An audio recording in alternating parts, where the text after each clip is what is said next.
This is They Create Worlds, episode 170, A Rogue's Survival. If anybody wants to find me, I'll be in the last place you would look. In a place where people used to be, a land that's called reality. You'll find me there. Welcome to They Create Worlds. I'm Jeffrey, and I'm joined by my co-host, Alex. Hello. It is time once again to roll the dice and generate a random seed that will allow me to adventure into a wonderful land full of wizards, rogues, and sorcery. Are you talking about our live stream coming up on September the 24th, where people can watch us do a 3-part episode on the home computer wars? No, but let's talk about that. Yes. As Jeff indicated, we are today going to be talking about that wonderful genre of games called the roguelike. But before we do that, we do want to remind you all once again that after this 2-part look at Rogue and its many imitators and admirers hits the airways, we are going to be producing a massive 3-part series on the home computer price wars of the early 1980s that caused a complete crash of the marketplace, not too dissimilar from that which affected the video game industry not long before that. After a year off, we are returning to the crazy world of live streaming for one day only to record these 3 episodes all in one marathon setting on Saturday, September the 24th. At what time, Jeffrey? 12:30 Central or 17:30 GMT. From that, you can translate it to your local time equivalent. Absolutely. Be on the lookout for that in the coming month. Before that, yes, let's get back to your world of wizards and rogues and sorcery and all of that with a little game that we like to call Rogue. Which has no relation to NetHack or Hack or all these other ones. Yeah, I think we might just find a connection or two there as we continue this journey, Jeffrey, just a little bit. A game of humble origins back in the very early days of computer gaming that managed to spread through the early networks available in the days before the World Wide Web on the internet, which was always just kind of a little bit outside of the mainstream. Always with just this slightly more hardcore group of computer users until it suddenly blossomed with the indie game movement to be one of the dominant forms of video gaming that you find today amongst smaller titles, non-AAA titles, and even occasionally in AAA titles. Everything from Spelunky, my cat's namesake, to The Binding of Isaac, to Hades and beyond can be directly traced back to this little game from the University of California, Santa Cruz, first worked on in the early 1980s. So we do know that Rogue is the original. It is the true source of all. The grandfather. It is. Now, that isn't to say that there were not other games like it coming out at about the same time, some of which even came out before it, such as Dawn Wars Beneath Apple Manor. But for our purposes today, where we're more concerned about tracing the spread of this kind of gameplay, we're not going to worry about that. These games were parallel evolutions. They were all born in their own vacuums. They did not influence Rogue. Rogue did not influence them. And generally speaking, they did not influence the games that came after Rogue. We are going to use Rogue as our ground zero here, while acknowledging the fact here at the beginning that it was not necessarily the first game to do some of the things that it did. I think before we get into the deep of the history about this, what actually constitutes a roguelike? Mm-hmm. You hear that term thrown around a lot. I've heard some people go, it's roguelike, it's roguelite, L-I-T-E, sort of like it incorporates some aspects but not all. What actually is a roguelike? What's a roguelite? Some of the other variations that might be out there, and how does it all trace back to Rogue? Right. Some people have even tried occasionally to use the term roguelike, which makes it sound like the game's gonna come and eat your shield or something. Quite possibly. I'm certainly defending my shield now. So there's disagreement on what it takes to be a true rogue-like game. I think there are a couple of key components that just about everyone can agree go into being a roguelike. The very first one of those is randomly generated worlds with randomly generated loot. Rogue is always a game where you are not playing through the same scenario twice. You may have the same objective every single time. You may have the same basic gameplay mechanics every single time, but you're being thrown into a new dungeon, a new space to explore, something that has been procedurally generated just for you based on the pre-existing assets. I would say that's a good starting point for what a roguelike has to be. A few of the other hallmarks of a roguelike have perhaps been a little more permeable over time as roguelite games have started to spread. But in the early days, just as important as that randomization was the idea that these are turn-based games. Obviously, there are tons of games that are roguelikes or roguelites today that are not strictly turn-based. But this was a big part of what distinguished these games back in the day. You had all the time in the world to figure out what you wanted to do next.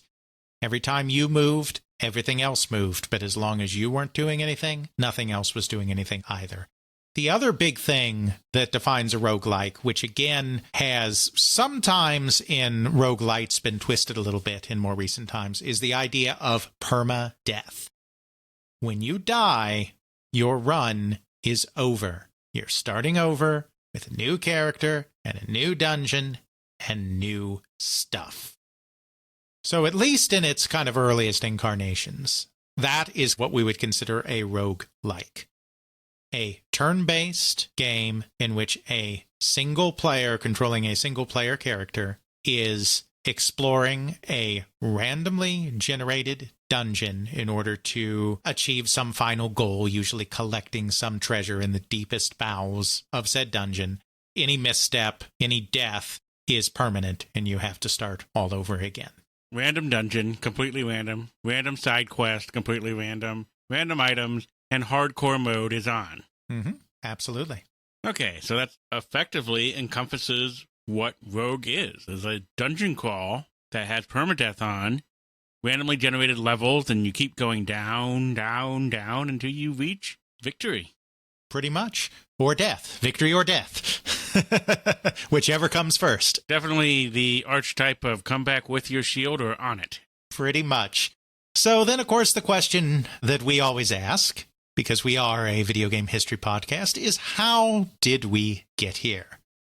The answer to that goes back to really some of the earliest days of not just computer gaming, but even interactive programming itself. This entire thing was started by a couple of students at the University of California, Santa Cruz, Michael Toy and Glenn Wichman. It would not have been possible for them to create what they created without the creation of a little operating system by the name of UNIX. So now it's time to go back to the 1960s. Some 15 years, 12, 15 years, give or take, before Rogue was even a glimmer in the eyes of these college students, Toy and Wichman, to talk a little bit about the evolution of time-sharing operating systems. We did an episode on that. We did, though we didn't really talk about Unix. So that part of it is going to be somewhat new. We won't go into huge detail on time sharing as a concept because we did do a whole episode on that and how important it was to the spread of early mainframe games. What we do need to do is talk a little bit about the origins of time sharing at MIT.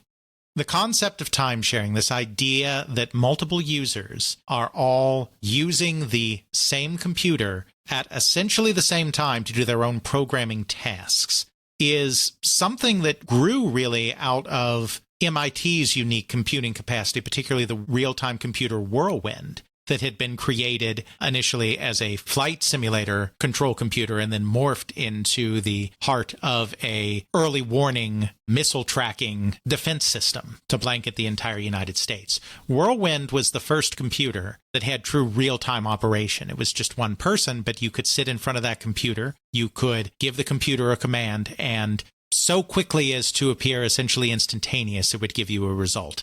In a time when computing was inputting a bunch of tape or cards and then waiting for it to do whatever it was going to do and spit out a result, this was absolutely incredible science fiction stuff. From there at MIT, you had certain individuals, particularly John McCarthy, who had the idea that if we're interacting with a computer like this, it is much of the time not actually working for us because you're giving it its commands, it's spitting out its result on a real-time system, but then you're spending a bunch of time poring over that data. You're doing a lot of reading and parsing and all of this, and the computer's not actually doing anything. What if we could divide a computer's attention amongst multiple users? What if it could keep track of what it was doing for a dozen people, 100 people, 1,000 people at the same time, and parcel out its vast computer memory and its vast computer resources, its processing cycles, a little bit here, a little bit there, a little bit there, a little bit there, in really minute segments? Each individual user is going to feel like that computer is working only for them. But in fact, it is working for all sorts of people simultaneously. There were a group of other professors at MIT that were very intrigued by this idea because by this time, and we're talking the late 1950s at this point, Whirlwind had been inaugurated at the beginning of the decade. It had really been operational from the beginning of the decade. Work on it had started in the 40s. So there had grown up a whole group of students that had been graduate students, in some cases, I think even undergraduate students, that had had a chance to program on Whirlwind and were like, hey, this is pretty neat. And then they get out into what constituted the real world of computing at that time, batch processing, punched cards, and they're like, gee, this really sucks.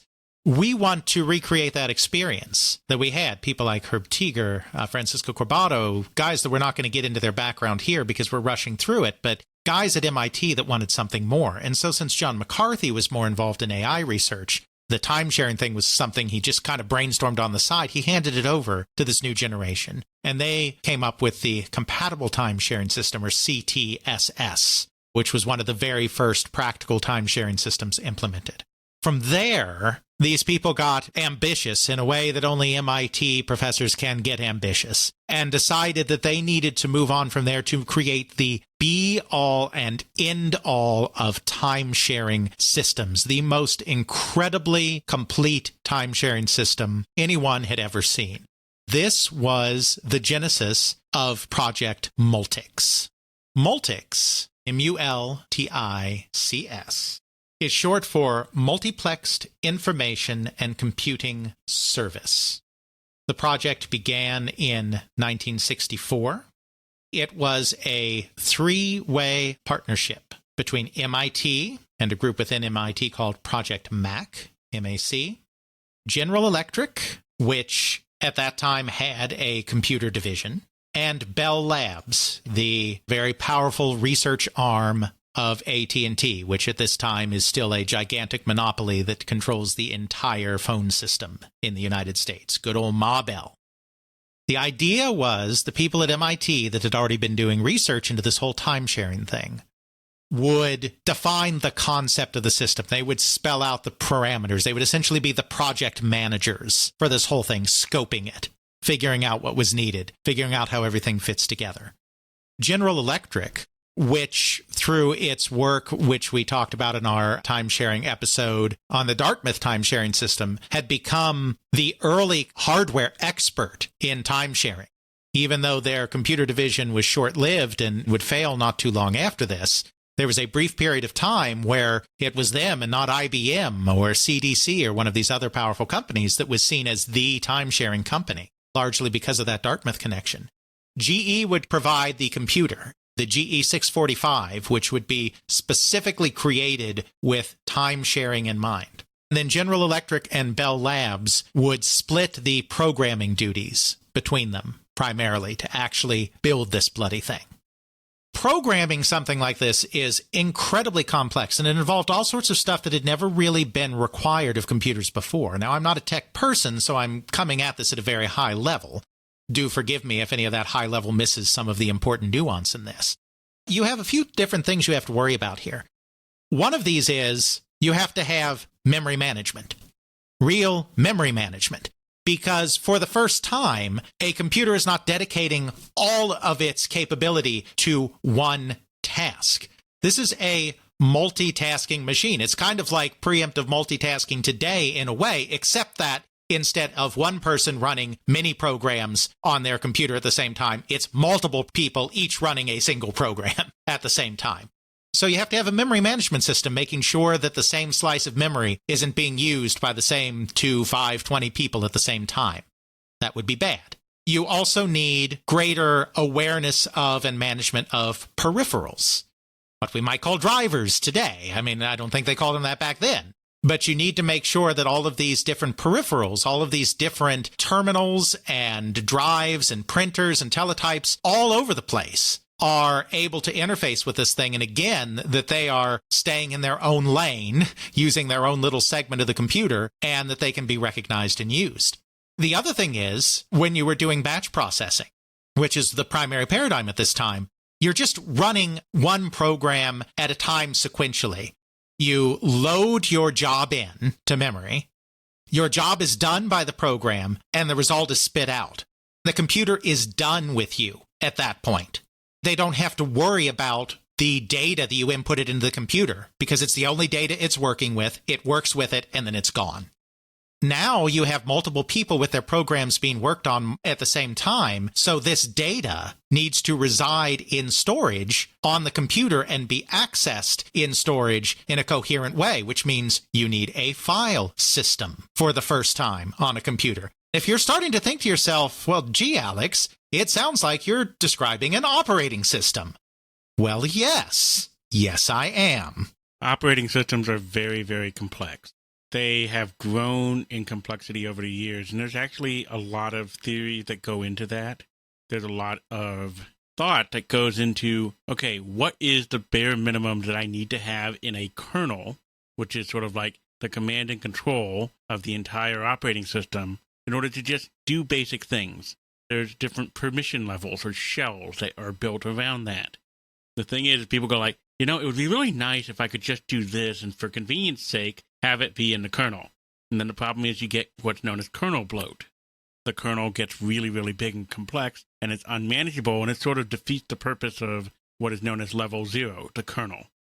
And then someone comes along and says, you're being too complex, rip out all this junk, we're going to start with this really simple thing, and then the bloat starts all over again. It seems to be a common thread in a lot of operating systems. We had that with Windows NT, which is the sort of great-grandfather of the Windows operating system you are likely using now, if you're using Windows. It went through a few different iterations. There's sort of like the NT version 4, which was sort of the really big popular one that was used primarily in businesses. Then it went into the whole Windows 2000, Windows XP, that's sort of another generation. Windows 7 is sort of another generation, 7 and 8.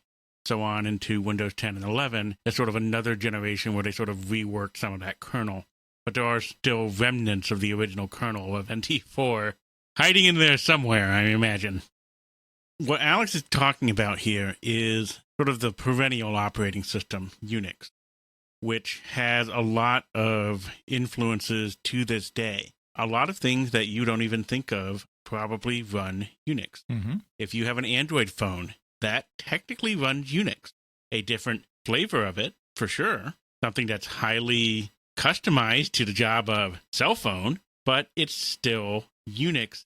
It still has sort of that old ancient Unix code and thought processes that it brings on to the modern era.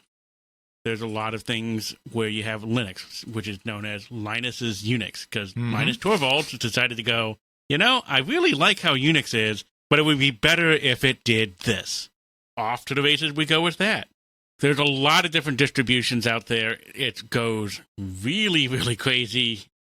I will try to put into the show notes some stuff that goes into the creation of Unix, a little bit into the various Unix distributions. And heck, if you want to play around with it, you can in your own virtual environment on your system.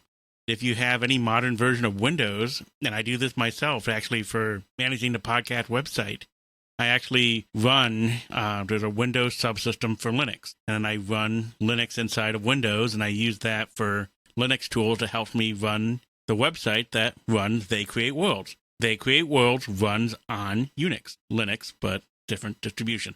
Exactly. We're not quite there yet. Right now we're talking about Multics. Multics was incredibly ambitious, and it had some very important firsts in operating systems because they were having to create an operating system as part of this time sharing.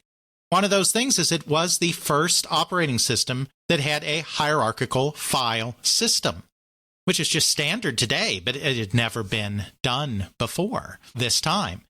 So that's all a big deal, but it ended up being too ambitious, that bloat you were talking about.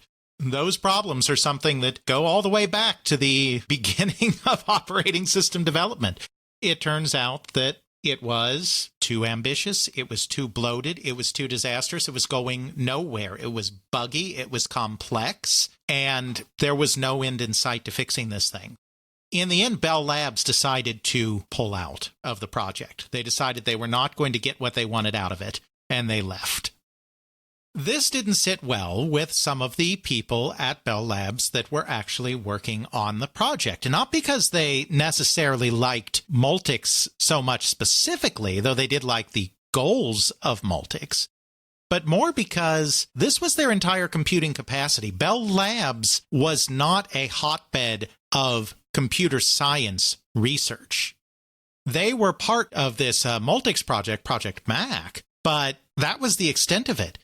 They had a GE 645 computer as part of working on Multics, but once they pulled out, GE was like, and we're taking our computer back now, okay, thanks, bye. One of the individuals that had worked on this project, a programmer by the name of Ken Thompson, was really kind of nonplussed about this because he was having fun learning how to do things like file structures, these new, never-before-done things during Multics, and he wanted to keep working on this stuff. He just loved playing with computers. One of the things that made Bell Labs really unique and really effective as a research institute or as an R&D facility is that they would allow their people to just play. Bell understood that if you are just focusing on a practical endpoint, yeah, you might get there, but oftentimes to really make a great leap forward, you just need to throw stuff at the wall and see what sticks. Blue sky research. This was encouraged at Bell Labs. Not everything had to have a determined end goal. Someone like Ken Thompson had great latitude to do whatever the heck he wanted within Bell Labs, but he couldn't do it without a computer. That was a bit of a problem. Bell Labs was not going to get him another one. It just so happened that the Multics people shared a floor within the Bell Labs complex in Murray Hill, New Jersey, with a far more well-endowed department, which was the Acoustic and Behavioral Research Department. Now remember, Bell Labs is the research arm of AT&T, which is in the telephone business. So acoustics research, that's just a little bit important in this context. This department got all of the computers they could ever possibly want or need. If they said they needed a computer to do some acoustical research, by Jove, they got it. When they got a newer computer, they just shoved their old computer off in the corner someplace and forgot about it. Ken Thompson discovered that the Acoustic and Behavioral Research Department had a DEC PDP-7 computer just kind of sitting around gathering dust. By this time period, the PDP-7 was a very primitive thing. We're talking the end of the 1960s now, like 1969-ish. This was a very primitive computer at this point. It had been far superseded by other stuff that came along. But nobody was using it, and so Ken Thompson was able to procure it and take it over to his side of things, and use this as a test bed and just play around with the things that interested him. This included games. He ported Space War to it, the ubiquitous Space War. He created a game called Space Travel, which was a two-dimensional game where you just kind of flew around the solar system and were like, oh, hey, look, it's all the stuff in the solar system. He was doing stuff like that, but he was also continuing his research from Multics. He had been particularly interested in the file system and creating new file systems. In his research here, he was not trying to recreate, at this early stage, a time-sharing system. He was just trying to play around and fool around with, hey, can I get a kind of cool file system together? Once the file system was coming together, he and other people that were there, it wasn't just him, started, poking around, can I do this and can I do that?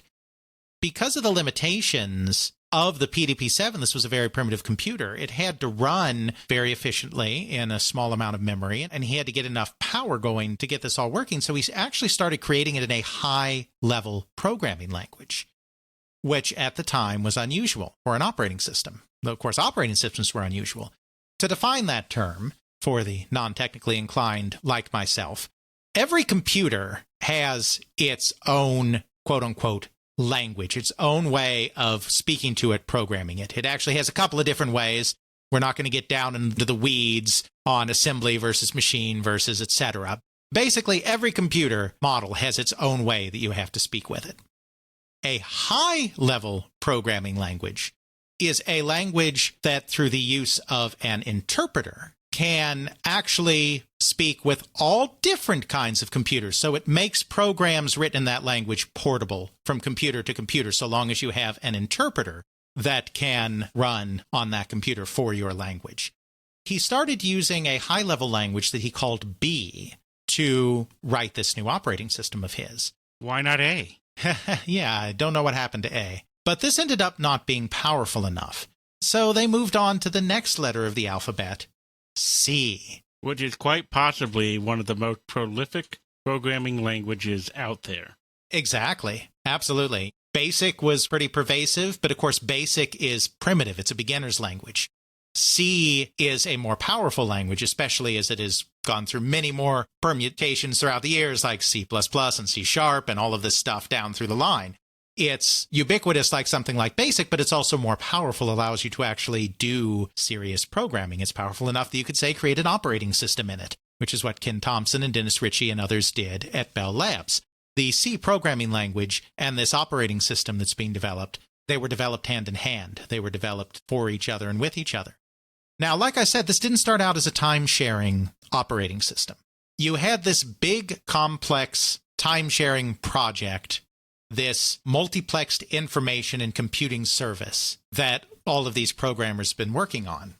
Since they were making something much less powerful, made to run on a much less proficient computer, in the beginning, not even necessarily something that was time-shared, they thought, to be cute, they would call it the uniplexed information and computing service, or UNIX, at this point spelled UNICS, as Multics was MULTICS.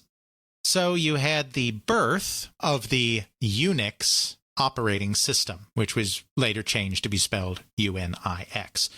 So this is big stuff. This is big stuff that goes far beyond our little realm of computer games and video games that we talk about all the time. Unix and C are two things that literally changed the world, literally changed the way that people interacted with and worked with computers and the way that using computers was possible. I mean, this is truly groundbreaking stuff. What does this have to do with a little hack and slash game? We're getting there, I promise you. This is all connected. This is all very important to the story. Unix is started in 1969. It is a kind of first operating version of it, functional version of it is in existence by around 1971. And as it continues to be refined, it's first announced to the wider world in October of 1973. Unix was groundbreaking for a couple of reasons. I mean, there are many ways that it was groundbreaking technically as an early operating system. As a matter of history and of social history and of computer history more broadly than just the tech side of things, there are a couple of reasons that this is very, very important. First of all, because it began life on the PDP-7, they brought it on up to like the PDP-11 later. You know, they got it on a better computer. But because they started on the PDP-7, it was optimized for lower memory computers, less powerful computers. So you could have a fancy pants time-shared operating system on a mini computer like the PDP-11 that was highly functional. So this was another big step in the broad opening up of computer use to everybody, because many computers were already bringing down the price of computing, making it more reasonable for smaller and smaller institutions to have computers. But now you were time-sharing something like a PDP-11. That meant that you could really open up a wide array of users.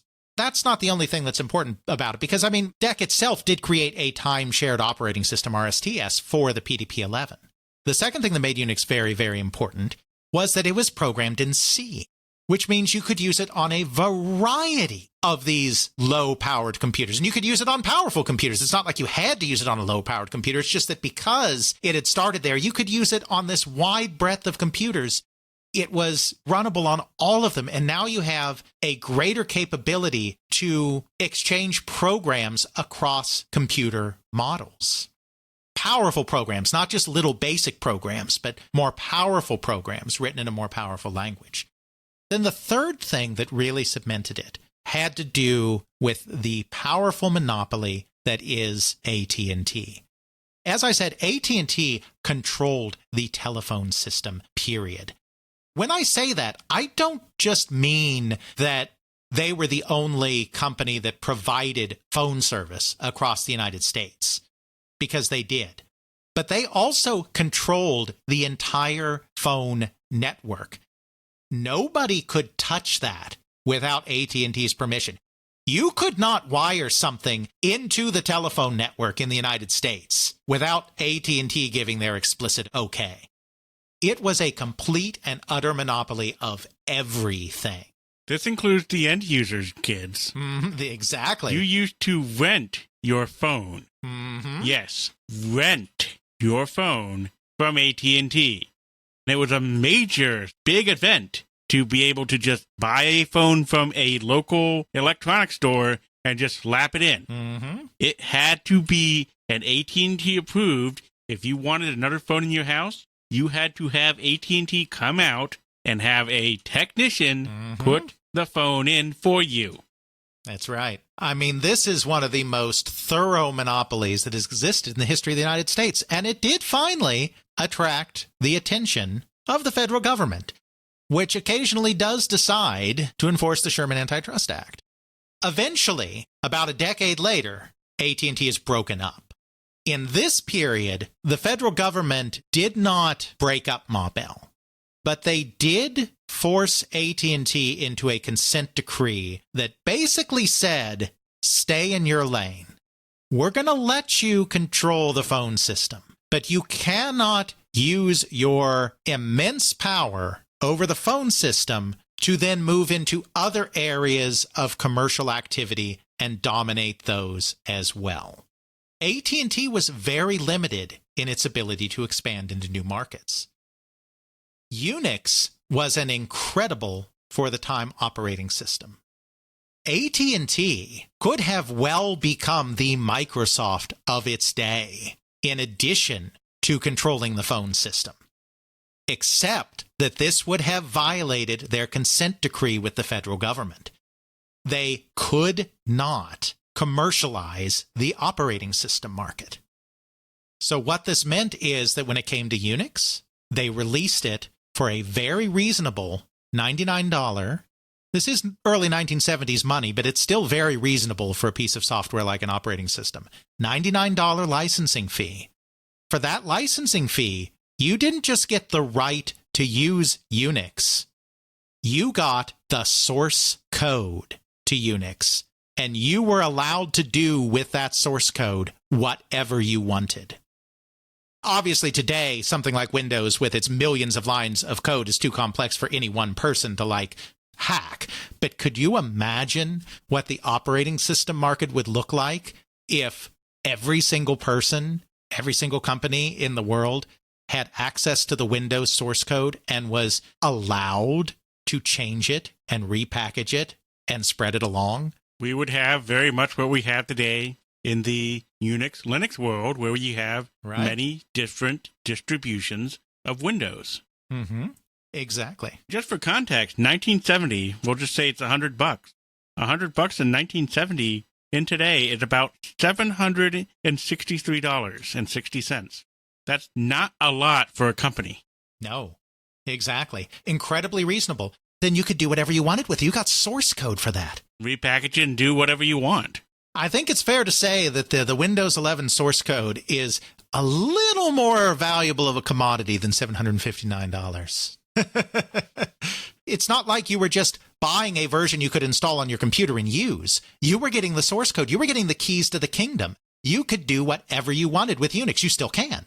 This was an incredible deal. And because of that, it was incredibly desirable. Because not only could it natively run on just about any computer, as long as you put in the effort to get a C interpreter going and make, a few minor tweaks, but then if you needed it to do this or that a little differently for your setup, for your research, you were allowed to do that. It became the de facto operating system of the research community because it was cheap, which is very important for researchers. They don't always have a lot of money. You're operating on grants and whatnot. It was cheap and it was customizable. So it became the backbone of the research community. And because it became the backbone of the research community, it became the backbone of the ARPANET as well. Because basically the ARPANET, in many ways the predecessor to the internet, was a network that was created to link research institutions. When the government was going around putting all of these specifications in place for the technology being used in the ARPANET, the research community basically demanded that the Unix operating system be a big part of this. TCP/IP, which was, after its creation, being developed under government contract by the contractor BBN, was then modified and changed and incorporated into Unix because researchers insisted the Unix be a part of all this. It becomes pervasive. It's everywhere. If you were at an academic institution in the mid to late 70s, the 80s, and beyond, you were probably working in some capacity somewhere with Unix computers. And even if you weren't directly, the networks you were using were probably running on Unix. It is an all-pervasive kind of thing. Why did I just spend this whole first part of this episode on Rogue talking about an operating system? It's because of a particular distribution of the Unix operating system called the Berkeley Standard Distribution, or BSD. This is a distribution of Unix that for a time became the most influential, most pervasive Unix distribution in the world. It was eventually superseded by Linux. The BSD diehards will still today tell you that that was an absolute travesty because they still believe that BSD is the one Unix to rule them all and that Linux is all sizzle and no steak or whatever cliche you want to use. So it's not dominant anymore, but BSD became the dominant version. The reason for that is it became a very early pioneer of what we would now consider the open source software movement. Basically what happened is there was a professor at Berkeley by the name of Bob Fabry, or Fabry, I don't know how he pronounces it, Fabry. He learned about Unix pretty early on. He was a professor that was teaching students about operating systems and how to create operating systems and all of this kind of thing. So when he learned about Unix, he just thought this was a great thing because it was cheap and modifiable. So he could let his students loose on this thing. They could learn all about operating systems by actually tinkering with an actual operating system. So he got a license for Unix and introduced it at Berkeley. There were a group of students that really took to this thing and really modified it like crazy, the most notable of which was a gentleman by the name of Bill Joy, who would go on to be the co-founder of Sun Microsystems, which has done one or two important things in the realm of computing in its day, I think it's fair to say. Just a bit. They started creating their own version. Joy is a programming genius. He is really good at conceptualizing things and implementing things and just making things better. And so he was a primary driver, though he was not in any way the only programmer. They started creating their own version of Unix, which became the BSD, the Berkeley Standard Distribution. With the blessing of Fabry, they started distributing theirs for a nominal licensing fee. Then, of course, just like original Unix, anyone who got it got the source code. They had the ability to modify it. As the operating system spread, they started getting feedback on improvements that could be made and other utility programs that could build off the functionality of Unix to do this and that and the other thing. Bug fixes sometimes, just all of the stuff was coming in. It became essentially the first open source software project where you had people all over the country, and I'm sure the world, that were making fixes, additions, changes, extensions to BSD Unix, submitting them to Joy and the others at Berkeley, who would then take the pick of the litter, the stuff that they thought worked particularly well, and then incorporate that material into the next version of the BSD. It's an open source software project. They didn't call them that back then, but that's what it was.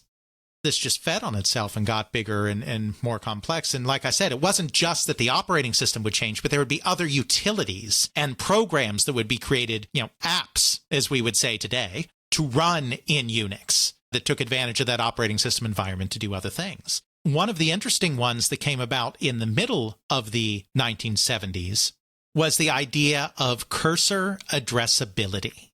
That's just a very fancy way of saying what today is a very simple concept. Now, in the mid-1970s, video display terminals were starting to become more commonplace. We talked about this some in our time-sharing episode. In the early days of time-sharing, in the early days of this real-time computing, you were very rarely using a monitor. There were sometimes monitors, like the PDP-1 monitor on which you played Space War. Oftentimes what you were talking about doing was using a teletype, a high-speed printer of some kind, or a teletype that was literally printing out everything that the computer was outputting on reams of paper. Obviously, that's inefficient, waste of paper and all of that. And so as time went on and technology got cheaper, Multics was a big part of this, but it expanded beyond Multics. You started getting more and more video display terminals. It looks like a 1970s or early 1980s desktop computer, except it's what we would call a dumb terminal because it doesn't actually have any processing power, any computational power within it. It's just a CRT attached to a keyboard that is then a peripheral that's attached to the computer, and it allows you to input text, just like you do on a modern computer today, essentially. Except we have to remember that this was coming out of the paradigm of the teletype. So a teletype just prints stuff line by line up the screen, and when it's done, and that line's done, and you move on to the next line. The early video display terminals were mostly the same way. You could type a line and hit enter, and then that line was done. You couldn't go back to that line. You couldn't modify that line. It was just sequential, line by line by line by line of text. As video display companies continued fooling around with video displays and as memory got cheaper and you could incorporate more screen memory into these VDTs, in 1976, a company by the name of Lear Siegler released a terminal called the ADM3A. I am not an expert on the history of display terminals. That's an area that I think someone should do some more serious research and write a book on, because I'd be fascinated to read it. I cannot say that this was the very first cursor addressable terminal. I wouldn't be surprised if it was not the first.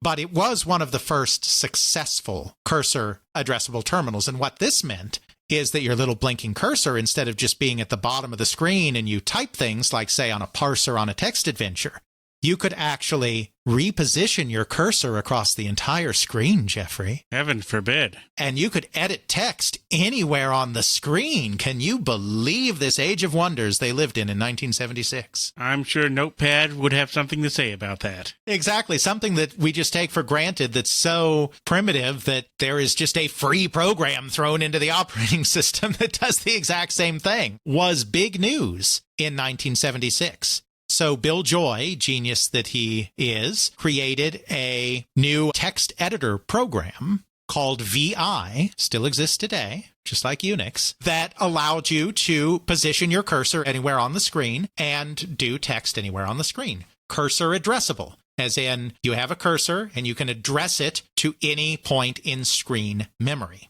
VI is very pervasive. I used it today. Exactly. It's created by Bill Joy, founder of Sun Microsystems, eventual founder of Sun Microsystems back in 1976. Then there was another gentleman at Berkeley by the name of Ken Arnold. If you recall our Ultima episodes, there was a Ken Arnold that helped with the early Ultimas. This is a different Ken Arnold. There are two Ken Arnolds important in the history of video gaming and computer gaming. This is the other one, not the Ultima one. Another gentleman named Ken Arnold took this a step further. Because at this time, there was already a character set invented back in 1963 that was a standard character set for use on computers. This, of course, was the American Standard Code for Information Interchange. Otherwise known as ASCII. Exactly. Ken Arnold realized that now that you had cursor addressable terminals, where you could plop things up anywhere on the screen, you could actually use ASCII characters, which are basically just letters, numbers, and a few symbols and punctuation marks. You could create a program that could take ASCII characters and address them to any part of the screen, much as if you were just typing on any part of the screen, like in VI, and create art. That's where we come with this concept of ASCII art. Mm-hmm. You've probably come across this at some point, especially with video games, where they go, hey, I'm going to make something cool that's in ASCII. If you're on Discord, there's oftentimes people will throw ASCII art there. If you're in an MMO, they particularly like using ASCII art there. In the era before high-speed internet connections, when you could send graphics over the internet, but it was a very, very intensive and slow process, ASCII art was often used as a quick and dirty way to send images over the internet. Even sometimes a quick and dirty way to send dirty images over the internet, because that's how desperate people were. Female silhouettes made out of ASCII characters. It exists. It's frightening.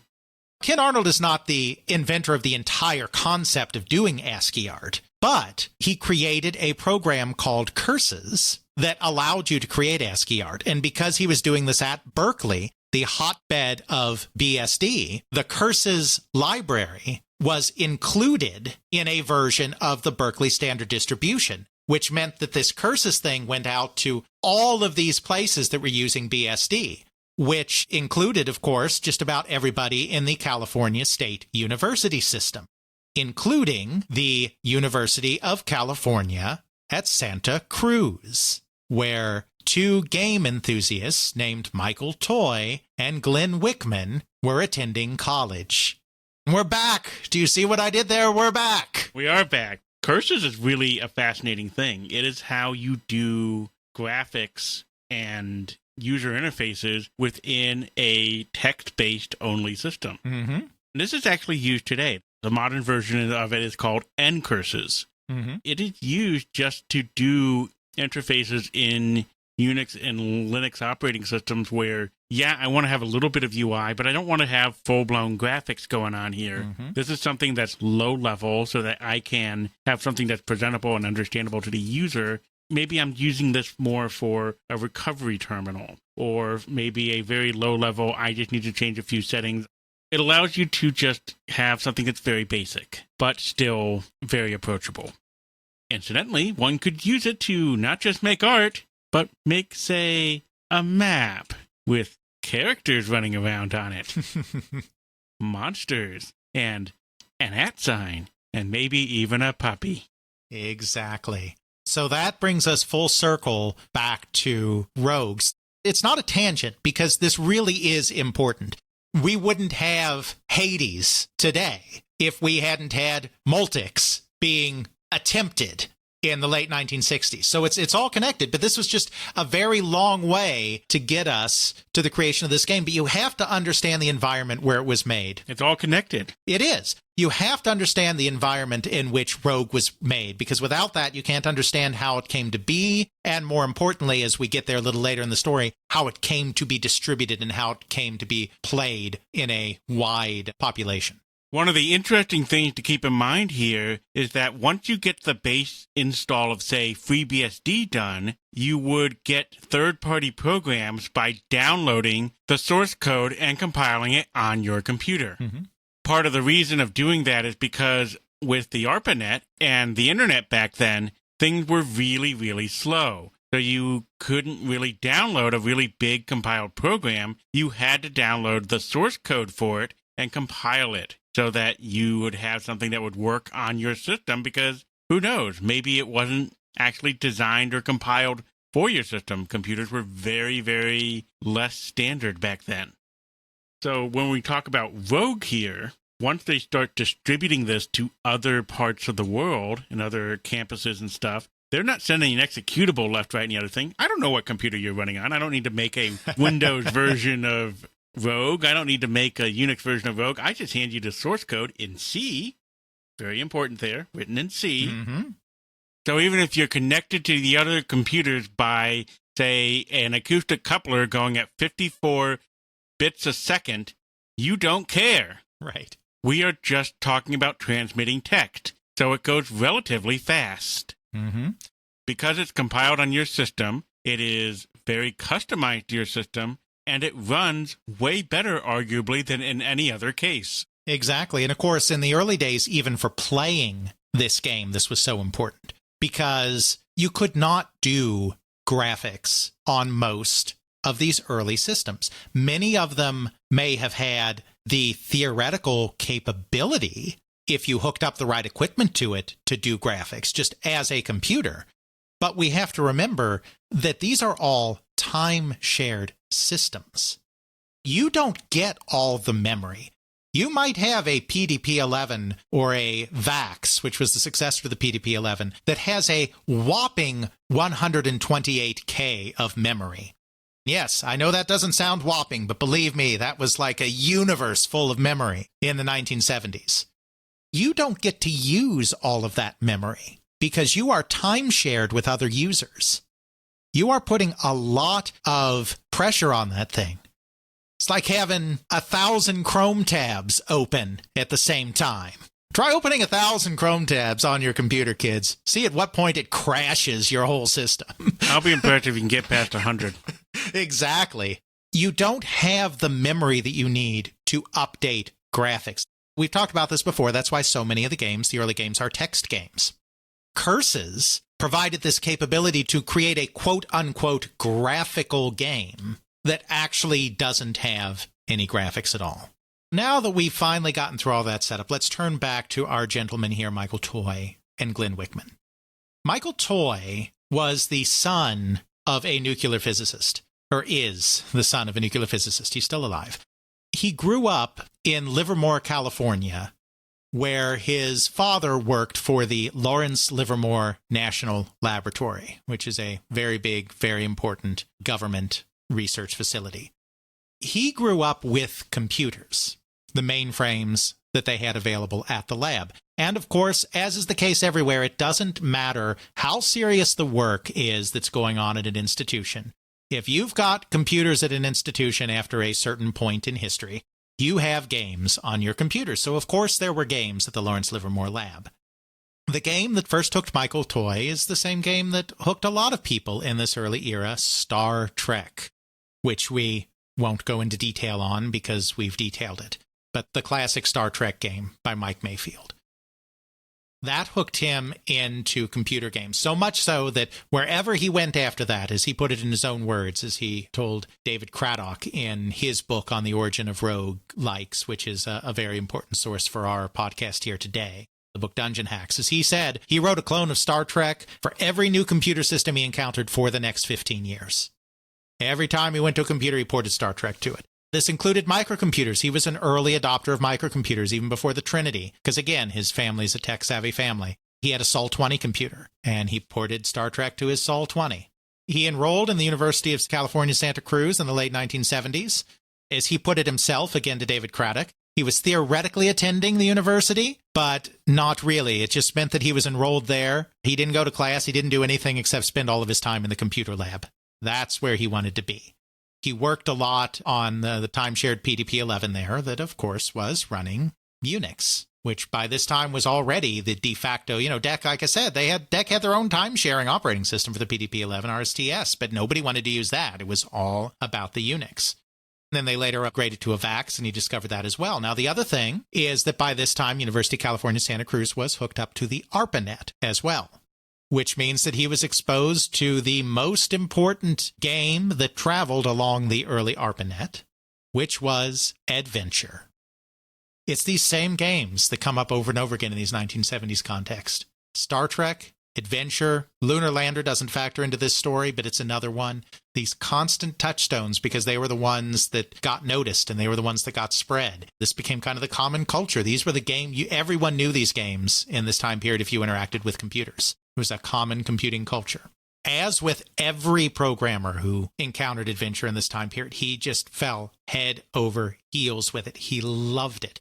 We've talked about this Adventure effect before, but I think there's a couple of things that are going on here. First of all, it gave that illusion of this huge world, which no computer program really managed to do before. I think the puzzle-solving aspects of it, the figuring out, wrestling with the parser and figuring out how to get things done within this game, it appealed to a programmer because it's kind of abstracting what a programmer does as their job. A programmer's job, especially back then when computers were so limited, was coming up with creative ways to interact with the machine and make it do what you wanted to do. Create the clever code that made the machine go. Adventure was a similar experience, except that you were interacting with this cave environment and you were trying to figure out the natural language through the parser that would allow you to use these things and put together these things and figure out how to use these things to solve the puzzle and gather the treasures. It's very much in its own way like computer programming, and I think that's why Adventure just spread like wildfire in the programming community. Because if you were someone predisposed to programming a computer, you were predisposed to solving something like Adventure. It was the same kind of high. As so many of these programmers that discovered Adventure did, he started creating his own text adventures. Because that's what you did when you were a computer programmer that came up with this kind of thing. He started spending all of his time in the computer lab programming different games, different text adventures. He was in love with it. And it was during this time in the lab that he noticed that there was another student that was doing the exact same thing he was. That was Glenn Wichman. Wichman was not as accomplished a programmer as Toy. Toy basically grew up eating, living, breathing computers. He was a real hotshot programmer. Wichman was not much of a programmer. I mean, he was learning, but he was just writing in BASIC. He was not a hugely adept programmer, but he did have something that Toy didn't have. That was a deep background in game design. We're talking about board, pen, and paper. We're not talking about computer games, obviously, at this early date, or video games. He had been creating his own games to play with his friends since he was 7 years old. He had discovered Dungeons and Dragons and had created his own custom campaign world based on C.S. Lewis's Chronicles of Narnia. He had enrolled at UC Santa Cruz specifically because they had a program that allowed you to design your own major by picking various courses and, getting an advisor's approval to say, these courses constitute this skill set, I'm going to do a degree in this. His plan, his purpose going to that school was to create his own custom major in game design so that he could be a professional board game and card game creator. This guy lived games in the same way that Michael Toy lived computers. But he discovered computers at UC Santa Cruz, and he became hooked on them. And he discovered Adventure, and he became hooked on Adventure. Because he was into designing games, he started designing his own adventure game. Toy noticed that he was doing that, and so they get to talking as you do, and they get to sharing, and it becomes clear pretty quickly that Wichman doesn't have a great grasp of what he's doing from a programming standpoint. But it also becomes clear that this is a guy that knows a lot about game design.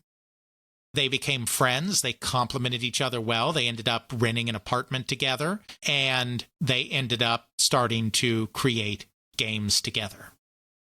It was in this context, after they had met and been working on adventure games and all of that, that they discovered curses within the BSD UNIX distribution. They saw this ability to place these objects on the screen and create worlds out of ASCII characters, and they thought to themselves, we could create a graphical adventure game using this library. This was around 1980 that they made this discovery. So they decided that they would start work on a graphic adventure game, but they wanted to do something a little bit different. Because there was one thing that they really came to hate about text adventures. Once you solved the game, you solved the game. Once you got every point possible with an adventure, you were done. There was nothing else to do. There was no point in replaying it. This thing that took you hours and hours and hours to do, you could probably redo in half an hour once you knew what you had to do, because it's just entering a series of commands in sequence. Go to the right place, do the right thing. They wanted a game with more replayability. You know, Wichman was a Dungeons and Dragons guy. You know, I mean, something like Dungeons and Dragons, you have a rule set, and that rule set forms the basis of your games. But once you finish this adventure, you go on to the next adventure. You can have endless adventures in the world of Dungeons and Dragons. In the world of adventure, you have one adventure, and when it's done, it's done. It's the difference between a rule set and a module. Yes, absolutely. The other thing that frustrated them is they both enjoyed creating adventure games and playing adventure games, but they couldn't play their own adventure games because they created all the puzzles. They placed all the treasures. They built all the rooms. They know where everything is. They can't play their own game. There's no fun in that. They wanted to be able to create something and play that something when they were done creating it. So they thought to themselves, what if we create a game where we randomly generate a dungeon, like a D&D dungeon? What if we create a series of monsters? We'll have 26 of them, one for each letter of the alphabet, because that's what they had in the original Rogue, just the 26. But we'll populate these dungeon levels with them randomly, so we never know which creatures are going to be there. What if we put potions and scrolls to help you out as you delve down in the levels that give you additional abilities, very similar to magic items in D&D? What if we made it so that when you first get a potion, you don't know what it is? You don't know what it will do, because they want to be able to play their own game. So they want every aspect of it to be mysterious on every playthrough so they could play it too. It's out of these desires to have an adventure that was endlessly replayable and was just as mysterious to its own creators as it was to the random person that picks it up off a file server that led to this game, Rogue. The name came from Wichman. He doesn't know, exactly where it came from. I mean, who can say where these things exactly come from? They did know that, first of all, they wanted a short name, because at those times, short names were important. Some file systems wouldn't even allow for longer names. Even if they did, shorter names lead to greater, easier discoverabilities. They wanted a short name. They were very much coming from a Dungeons and Dragons background. So, I mean, D&D was a very heavy influence. I mean, all the original monsters in the game were like straight out of the Monsters Manual, including a few that would have never flown in a commercial product because they were original creations of TSR that were copyrighted. They're coming out of D&D, but they knew they were creating a solo game. This would be a single-player game with a single character. They knew that D&D was a group game. You have a party of adventures. Yes, you could theoretically just have one adventure, but it's really made to be played with a party. There's this idea that you've kind of gone rogue, because theoretically, I mean, there's no lore like this to the game. It's just the process of coming up with a name. It's not like this is the story behind the game, but he thinks he kind of had this idea that you would have been part of a party, but you decided to delve off on your own. So you've gone rogue. Plus rogue is a character class in D&D, and plus rogue is a short, simple name, which was important back then. That's how you come up with the name Rogue for this program. They did create a goal for the game, because they didn't want each individual session of the game to be endless. They just wanted the game itself to have endless variety. So they came up with just a MacGuffin, and it's the standard D&D thing again. In D&D, you're usually, in the early days especially, when it really was focused on dungeon crawling, you're delving into a dungeon to get a treasure. I mean, that's what you're doing. It's not any kind of stretch to say that they've decided that, you're going to delve the dungeon and get a treasure. They created just a MacGuffin called the Amulet of Yendor, and the Amulet of Yendor is on the deepest level of the dungeon, because there are multiple levels to it. So you're descending level by level to find the Amulet of Yendor and beat the game. That's it. They use the curses library, so there aren't solid walls. They use things like plus signs and equal signs to create walls and doors. They use letters, as I said, the capital letters to represent the monsters. Of course, for your own character, they use the @ sign. The @ sign had already entered common parlance on the ARPANET as the extension for email addresses. The whole idea of @ such and such a place already existed within the concept of email by this time. This is the symbol that is showing you where you are. This is the symbol saying you are here, or you are at here, or at here, or at. That's logical again. That's how you get the at sign as the designator for your character. These dungeons in the original Rogue, they can only be the size of the single screen. They didn't have multi-screen dungeons, so you could only have a dungeon floor as big as the screen memory you were working on, the resolution of the screen you're working on. Now, the dungeon's multiple levels. You do descend deeper and deeper, but each level can exist wholly on a single screen. And you have the different... We are talking about some pretty small resolutions here. Mm-hmm. The standard column width is 80 characters per line for a standard UNIX terminal. Mm-hmm. Yep, so each level was just a few rooms in size. These rooms would be connected by corridors. There'd be doors to open to go to the next room, and then there'd be stairs down to the next level. So they were relatively compact. The monsters didn't have a lot of variety, even though they had different names. They didn't really, in this original version, have much different strategy between them. But this was something new. This is something that hadn't really been seen on microcomputers before. The Play-Doh system, which we've talked about, had some even more elaborate dungeon crawlers by this time because they had their fancy highfalutin plasma displays. But the average computer user at the average computer lab had really never seen anything like this on a computer before. Something that was endlessly playable, and you go through the dungeon, you get more powerful, you gather loot, you identify the loot, you use the loot to get better, you clear the dungeon, you get to the bottom and win the game. That's just something that really hadn't been seen by most computer users before, outside of those lucky privileged few that were, say, on the Play-Doh system. Because it was created to run in Unix, it was instantly usable by people all over the place. It could theoretically be used. They created this. We don't know exactly when it was finished. It was certainly finished by 1981. It may not have been finished by 1980. But at that point, Michael Toy ends up leaving Santa Cruz and going to the University of California at Berkeley. So Wichman at this point kind of falls off. There's briefly a fork in Rogue creation, and Wichman kind of keeps a version going for a very brief period of time.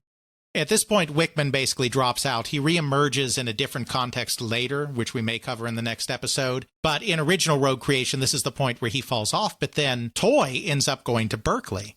They know that Ken Arnold wrote Curses. Toy knows that Ken Arnold wrote Curses, and Toy knows that Ken Arnold is at Berkeley. So when he gets to Berkeley, he immediately seeks out Arnold. Then Toy and Arnold continue to improve Rogue. They optimize it. They make it run better. They make it an overall smoother experience. Eventually, this version of the game becomes so popular that it actually becomes a part of the Berkeley Standard Distribution in 1984, first appearing in version 4.2. So at that point, it becomes kind of universally out there. Now, they don't share the source code. Unlike Unix itself, they are very possessive of the source code, so not anybody can come in and modify the game, change the game, recreate the game. But people all over the country can play it, and once it's part of the standard distribution, the Berkeley Standard Distribution, it spreads like wildfire all over the place. Because that's one of the leading versions of Unix, and if you have that version of Unix, then you have Rogue natively. It actually started to spread even before that, because there was also another very interesting component tied to Unix that was created around this time that used a specific protocol within Unix called Unix to Unix copy, or UUCP, that was essentially a network architecture, a series of computer programs and protocols that formed a network architecture that allowed a computer running Unix that had a modem to dial into another Unix computer and then do file sharing automatically between those two computers. A couple of very clever students in 1979 at Duke University by the name of Tom Truscott and Jim Ellis thought to themselves, what if we could create a system in which a user could post a message and then someone on another computer that was equipped with UUCP could then be made to automatically query other computers that have posted stuff to that same server and scan for any new articles posted there since the last time it checked and automatically download those new posts to your own computer. Sounds like UseNet to me. It is indeed UseNet. So this is the invention of UseNet by Tom Truscott and Jim Ellis, and they had a couple of other people helping them out from Duke and UNC as well. They created this decentralized system. It's similar in some ways to a BBS, but the difference is when you have a BBS, you have a single server and you have other people dialing into that one server and then downloading from that. It's similar in concept to a BBS. It predates BBSs, but there's no central distribution hub. It's completely distributed. Basically, anyone can post to a particular news group from anywhere, and then any other computer running UseNet can then just ping everything that's been posted to that particular server and then download it all. It's completely distributed. It's basically querying across this entire user space of Unix and searching for new things from anywhere and everywhere, not just one computer, not just one server, but everywhere, and then providing those updates. So you got this thing called UseNet, which was primarily used for transferring text, but could also be used as it developed to transfer files. So you could actually share programs like Rogue across UseNet. So if you had a Unix computer that was equipped with a modem, you could get involved with UseNet and you could trade programs. This is all networking stuff and internet-like stuff before the internet. This was the infrastructure around which these programs could be shared. In our second part of this two-part look at the creation of the roguelike, we're going to see how Rogue, by spreading through these various avenues, spawned other games that were like it, that then got even wider distribution in some cases even than Rogue did, and spawned other roguelike games until we eventually get to the modern indie scene, where they become ubiquitous. We'll spend most of our time talking more about the 1980s and the 1990s and the stuff that we have more perspective on, but we will take this all the way to the modern indie scene and kind of see how this became so pervasive from this one little game made in this one little college that just happened to be connected to one of the first really big, wider worlds of intercomputer communication with Unix and BSD and UseNet and the ARPANET and all of this stuff. All this stuff is still out there today, kid. Yeah, absolutely. That's the incredible thing. If you want to play around with the Berkeley Standard Division, I suggest playing around with either FreeBSD, and you can play around with the modern version of it. You, I believe, should still be able to play Rogue on it. Absolutely. If you're just interested more in the game, there are branches of the game out there. You can find Rogue out there. I think Steam actually has it for about $3. Mm-hmm. Even if you want to see some of its descendants, NetHack is very much in the very same vein as Rogue. Absolutely, and we will be covering NetHack in some detail in part 2 as well. Right. I'll throw in some links to investigate, and you can actually just run NetHack in a DOS terminal on your computer or whatever else and have a sense of what's going on. Back in the day when they had an @ sign and a little symbol that represented your dog and you're going to kill the orc, and then you got this blue potion and you don't know if that's poison or life. Better hope you find an identify spell. Absolutely. I find it fascinating that we've come into the same kind of story before, where you have technology developing, sort of like with the early computers, the Whirlwind, and some of the first early displays leading to such things as Tennis for Two. Right. And then that goes on to spawn its myriad of things. Here we have what is arguably one of the most influential operating systems that is still extremely pervasive today and is responsible for a lot of gaming that is critical to not just the indie scene, but for the development of gaming as a whole. Absolutely. I am sure a lot of the non-roguelike games are certainly looking at certain roguelike games and going, you know, I like that concept, but I just want it static. Exactly. Rogue is one of the most influential games of all time. Through its descendants, it is one of the most influential games of all time. We'll talk about this more in the next episode, but you can obviously draw lines from rogue straight to things like FTL and Spelunky and Hades, which are very obvious rogue descendants, and things that are just a little bit different like Diablo, which obviously is huge. But then even anything where you have this sense of discovery and exploration and in a wider world, whether it's a fully random world or not. Even games like Breath of the Wild and Elden Ring have a little bit of that rogue spirit in their DNA, even if they're not in any way actual roguelikes.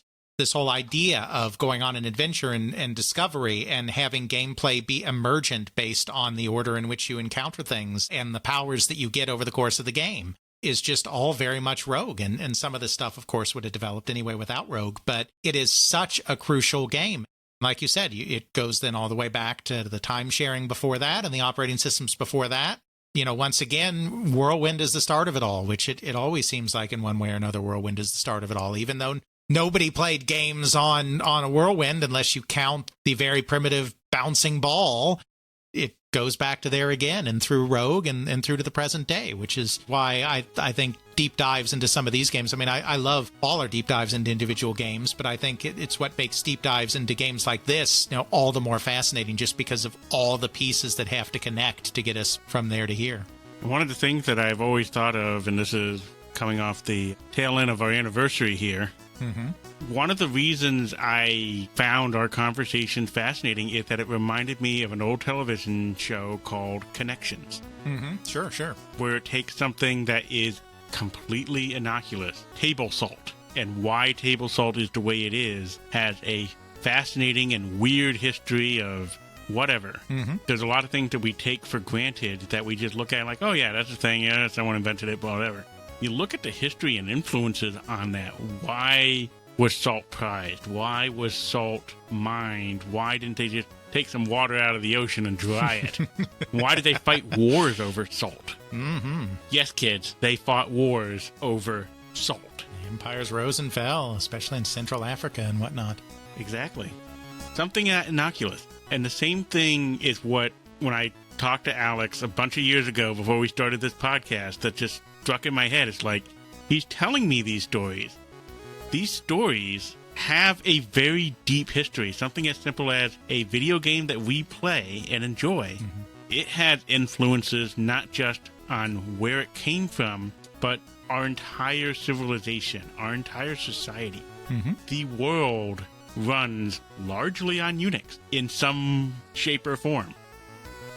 That might come across as being shocking, but really it is. A lot of the backbone of what runs the internet, a lot of the backbone that runs a lot of electronics is Unix-esque in whatever distribution way they come up with it. It is shocking.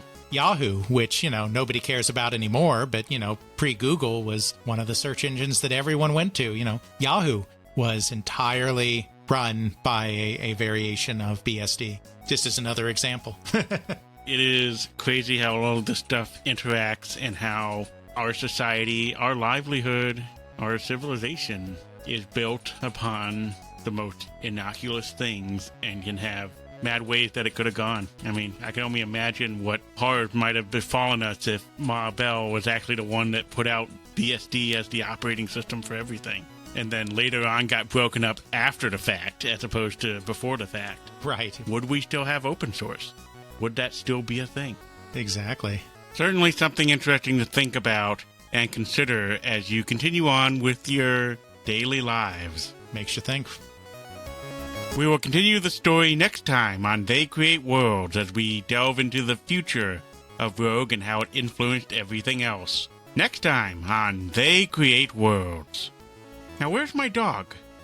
Check out our show notes at podcast.theycreateworlds.com, where we have links to some of the things that we discuss in this and other episodes. You can check out Alex's video game history blog at videogamehistorian.wordpress.com. Alex's book, They Create Worlds, The Story of the People and Companies That Shaped the Video Game Industry, Volume 1, can now be ordered through CRC Press and at major online retailers. Email us at feedback@theycreateworlds.com. Our Twitter is TCW Podcast. Please consider supporting us on Patreon at patreon.com/theycreateworlds. Please help get the word out by leaving a review on your favorite podcasting service. Intro music is Airplane Mode. by Josh Woodward. Found at joshwoodward.com/song/airplane mode, used under a Creative Commons Attribution License. Outro music is Bacterial Love by Roland Music. Found at freemusicarchive.org, used under a Creative Commons Attribution License.